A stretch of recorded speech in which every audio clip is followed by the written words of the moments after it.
Buenos días. Mi nombre es Pedro Herrera, soy catedrático de Derecho Financiero y Tributario de la Universidad Nacional de Educación a Distancia y voy a tener el gusto de proceder a explicarles la asignatura Derecho Financiero y Tributario 1. Comenzaré con la primera lección, dedicada al concepto y al contenido del derecho financiero. Los tres puntos fundamentales que vamos a tratar se refieren al concepto y contenido de la disciplina, a su autonomía científica y a la principal rama del derecho financiero, el derecho tributario.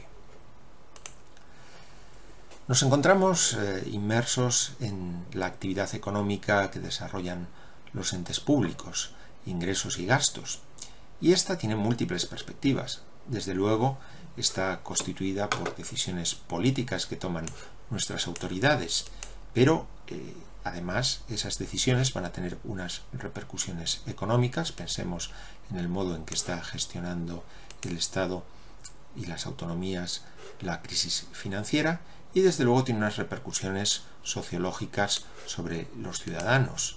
Las medidas del gobierno pueden despertar una resistencia al pago de los impuestos.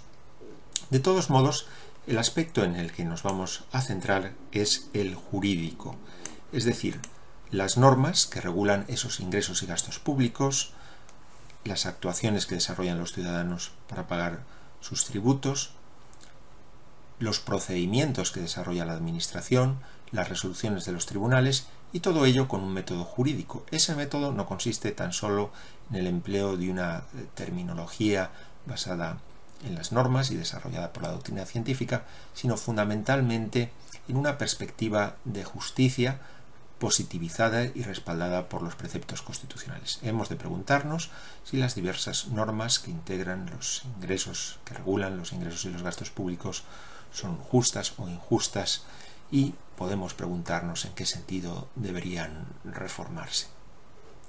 La materia que vamos a analizar presenta dos aspectos fundamentales, uno relativo a los ingresos y otro a los gastos públicos.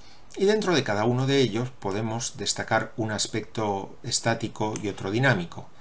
El aspecto estático está constituido fundamentalmente por normas jurídicas, las leyes que aprueban cada uno de los impuestos, la regulación de la gestión económica de la propiedad del Estado y de los demás entes públicos, del patrimonio público, las normas que autorizan al Estado a emitir deuda, al Estado o a las comunidades autónomas. Lo mismo cabría decir en el ámbito de los ingresos. Nos encontramos esencialmente, de los gastos, con la ley de presupuestos, una norma que prevé los ingresos de que va a disponer el ente público y autoriza a realizar determinados gastos. Se trata de una norma en la que se refleja también la actividad de planificación del Estado. Pero ese aspecto estático no abarca la totalidad de la hacienda pública desde un punto de vista jurídico. Nos encontramos también con procedimientos dirigidos a aplicar los tributos, procedimientos de inspección, procedimientos de recaudación que pueden llevar al embargo de una cuenta bancaria o incluso a la enajenación de las propiedades del contribuyente que no ha satisfecho sus deudas. Y lo mismo sucede desde la perspectiva del gasto.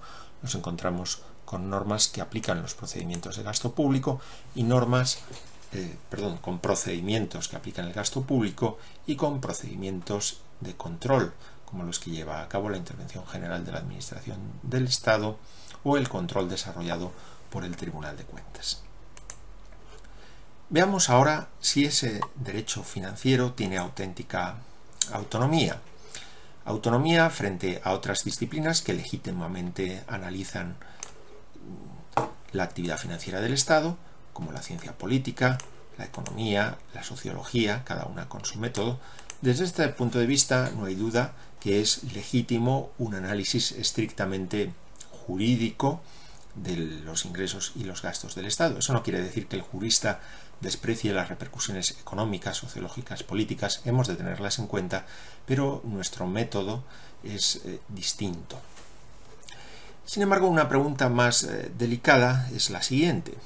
¿Deben estudiarse conjuntamente los ingresos y los gastos públicos o resultaría más adecuado examinar de manera separada cada uno de ellos, los ingresos y los gastos, porque en realidad cuando analicemos en las diversas secciones del programa las peculiaridades de la legislación fiscal y de la ley de presupuestos, veremos que en realidad tienen muy pocos aspectos comunes desde el punto de vista conceptual. Entonces, ¿dónde está el fundamento de la unidad del derecho financiero? Desde luego, ese fundamento se encuentra en parte en una finalidad común.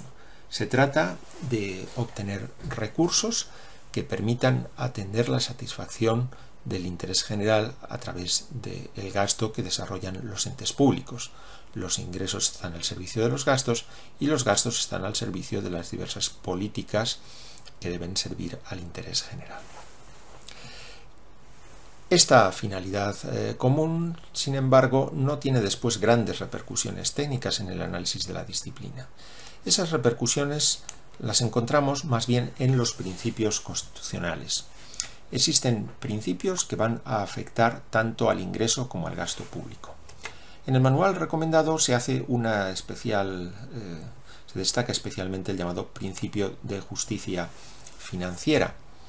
No tendría sentido que los tributos se repartieran con justicia entre los ciudadanos, con arreglo a la capacidad económica de cada contribuyente, y después el gasto público se realizara de manera arbitraria. Esto no tendría ningún sentido y por ello la Constitución, junto a los principios de justicia en los ingresos, establece un principio de equidad en el gasto. El problema está en que el Tribunal Constitucional no ha encontrado la manera de llevar a cabo un control eficaz de esa llamada justicia en el gasto. Existen otros principios constitucionales que van a tener una relevancia directa tanto sobre los ingresos como sobre los gastos. Pensemos en el reparto de competencias financieras entre el Estado central, las comunidades autónomas y las corporaciones locales. Esas competencias financieras afectan tanto al ingreso como al gasto de manera íntimamente unida. Se trata de un punto que se analizará con más detalle en la próxima lección.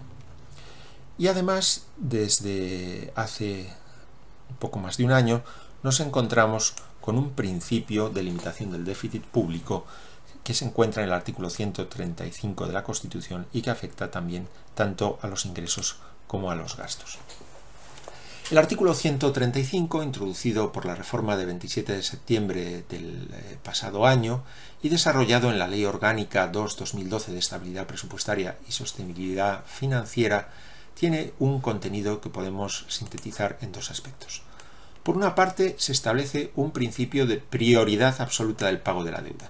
Quiere esto decir que si el Estado no dispusiera de recursos suficientes para satisfacer tanto el capital y los intereses de la deuda como, por ejemplo, las pensiones, el gasto sanitario o el sueldo de los funcionarios, debería sacrificar todo lo demás al pago de los intereses y el capital de la deuda.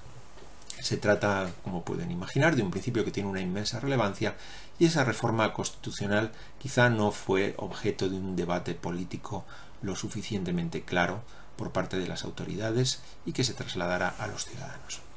Pero además de esta prioridad absoluta del pago de la deuda que persigue dar credibilidad al Reino de España a la hora de a la hora de responder de sus deudas internacionales, nos encontramos también con otros límites al endeudamiento.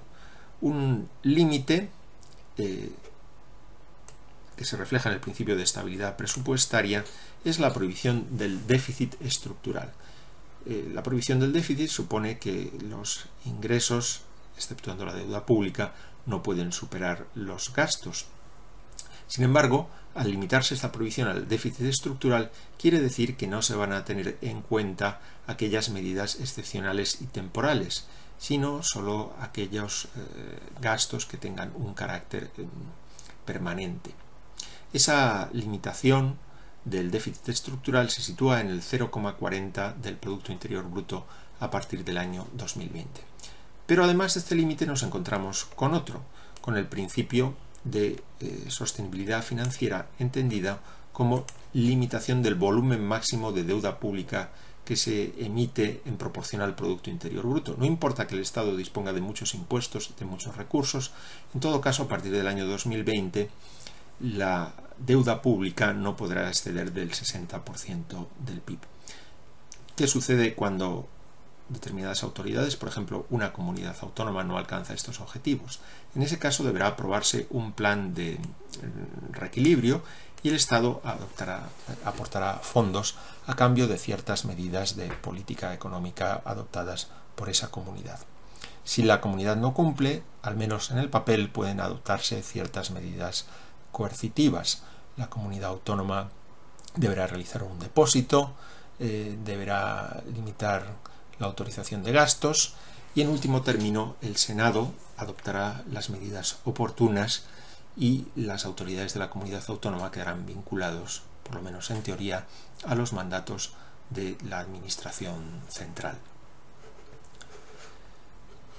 Veamos, por último, la tercera parte de esta lección, que se refiere al concepto y contenido del derecho tributario. El derecho tributario constituye el núcleo central de la asignatura, al que dedicaremos un especial esfuerzo en las próximas lecciones.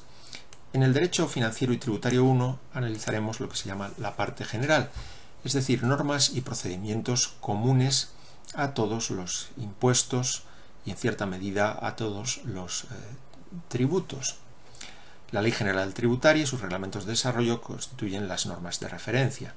En el primer cuatrimestre nos centraremos en los llamados aspectos sustantivos, cómo se regula el hecho que hacen hacer las obligaciones tributarias, quiénes son los sujetos obligados al pago, cómo se calcula en términos generales, términos comunes a todos los impuestos, el cálculo de la deuda tributaria, cuáles son sus componentes, mientras que en el segundo parcial examinaremos aspectos procedimentales. ¿Cuál es el procedimiento que permite a la Administración controlar la realidad de las declaraciones presentadas por los ciudadanos, recaudar la deuda, embargar en su caso las cuentas bancarias de los contribuyentes que no hayan satisfecho puntualmente sus obligaciones? En cambio, el próximo curso, en la parte especial, analizaremos la regulación de cada impuesto en particular. En el primer cuatrimestre nos centraremos en los impuestos directos, principalmente impuestos sobre la renta e impuestos sobre sociedades, y en el segundo cuatrimestre en los impuestos indirectos, que cada vez tienen una mayor importancia recaudatoria, especialmente el impuesto sobre el valor añadido y el impuesto sobre transmisiones patrimoniales y actos jurídicos documentados. Con esto concluyo la lección y les doy muchas gracias por su atención. Gracias.